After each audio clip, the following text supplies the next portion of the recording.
Absolutely superb Rover 45 V6. This one is in absolutely outstanding condition.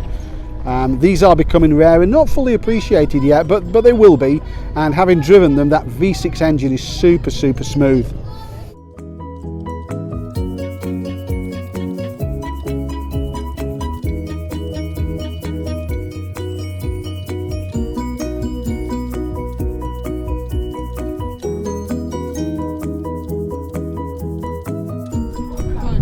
So here's one of the finest Rover 45 V6s in existence. It's one of probably only 50 cars left.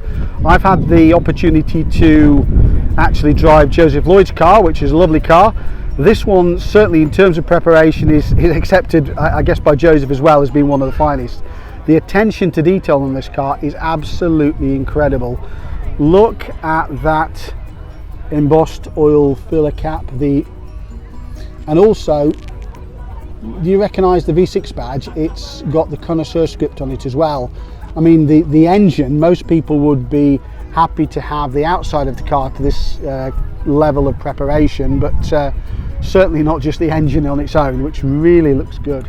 It's actually got some interesting features. It's got things like the original Rover headlamp protectors. I don't know if you can pick that up on there as well. And it pretty much, although it's used as a show car, it can be used on a regular basis, but averages just a few hundred miles per annum.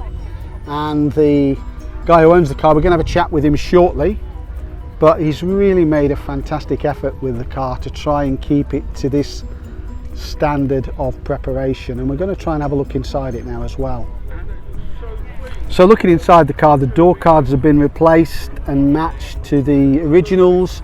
The woodwork is all pretty original and it's in fantastic order. It's got air conditioning and it's also got cruise control, but the standard of the interior here, it's even got an original Nokia phone plumbed in, and we all remember those before Bluetooth.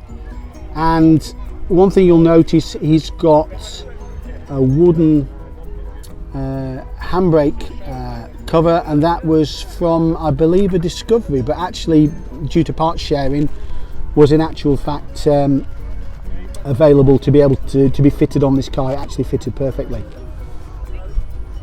The fantastic leather seats and Rover tread plates, and we'll take a look in the back in a second. So as per the Rover that I saw, there's a reasonable amount of space in the back. This sort of mushroom coloured leather really works well with this blue. I think it might be Tahiti blue, I'll have to check, I'm not sure, maybe Tahiti blue is a bit brighter. Love those Rover cushions, absolutely a finishing touch. Super. I'm almost loath to go anywhere near this car because it's so spotless. Looks absolutely superb. So I'm gonna have a chat now with Wayne about this car, so just bear with us while we focus on Wayne, and we'll find out a little bit more about the car, the time, the effort he spent with it, and how long he's had it.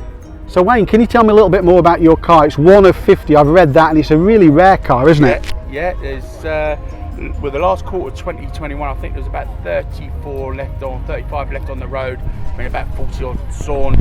Obviously now, I've known at least 2 others that have been scrapped, so there could be about 29 or 28 on the road now. So very, very rare.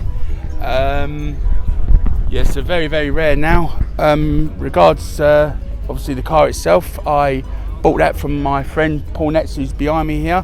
He got it from a gentleman who had it for quite a while from new. And yeah, basically he passed away, and Paul, he was offered to Paul. Paul didn't really want it, but he knew I was after one. So he said to me, do you want it? I said, yes. So I bought it for £500. Wow. Yeah, so I got. Seems like a bargain. It is an absolute bargain. It was nowhere near in the condition it's in now. I've spent a hell of a lot of time and effort getting it to the way it is now. It is just a show car. It never gets used on a daily basis. It's garaged. I would say I'd estimate about 350 to say 450 miles a year. I do just in shows. And what's been the hardest parts for you to source? Because obviously parts supply might be the hardest things to source has been headlamp protectors. They were on my eBay watch list for quite a while. and the set come up on a bike now, bang, bought it straight away. I've got a 12-volt fridge in there, which are rarer than hen's teeth. Oh, I'll have a look at that in a second. Yeah, that came up. I bought that straight away. I got a good deal on that because they're like quite expensive. If you manage to find one, I found one. Oh, and I've got the wooden handbrake. I've got a Land Rover Discovery handbrake on it, and they're actually really hard and really expensive to find a wooden handbrake. So I've got that on it.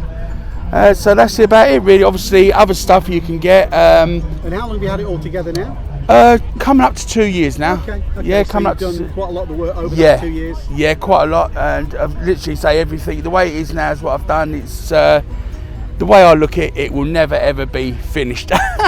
With show cars, they never are. So what's the most pressing thing for you to do? What's bugging you at the moment? What do you still want to do? I need a wooden steering wheel. That is what I really need. They are around, but they are mega rare. Half leather, half wood steering wheel to go with the rest of the wood in it would be finish it off, and that would be my dream. Once I've got that, I've got everything. And there was a guy I know who's selling one. I offered him £200 and he still said no for a wooden steering wheel. He still said no. So I am on the hunt for them. Option at the time? Yes, they were. Yes, I think I'm pretty sure they were an option actually when they were first made, and they were a lot of money to have the wooden steering wheel. And yeah, obviously the guy who had it for me, Bill, he obviously didn't want one. And obviously, don't get me wrong, the steering wheel goes exactly with the seats. It's a lovely matching colour. But yeah, obviously for me, I like wood. That's why I've got the extra wood. No, and it looks good. It looks good. Yeah. Excellent. Thanks, Wayne. No worries at all. No, it's fine. If anybody, shout out to anybody with wooden steering wheel for a Rover 45. Yeah. Let us know. We'd be grateful to 100% to get one for them. Thanks a lot. Thank you very much. Thank you. And here is a standalone Rover Fridge. Did you know they even existed? I didn't, but there is one here, and it just fits really nicely in the passenger well, and just is the finishing touch. Look at that. Isn't that great? So thanks to Wayne for letting me film his absolutely beautiful Rover 45 V6 Connoisseur. Fortunately, I've already had the chance to drive one, which is good. But certainly this one is absolutely immaculate, and it looks like it's an ongoing project. Even though it looks pretty finished to me, Wayne's always got one more job to do. Thanks, Wayne.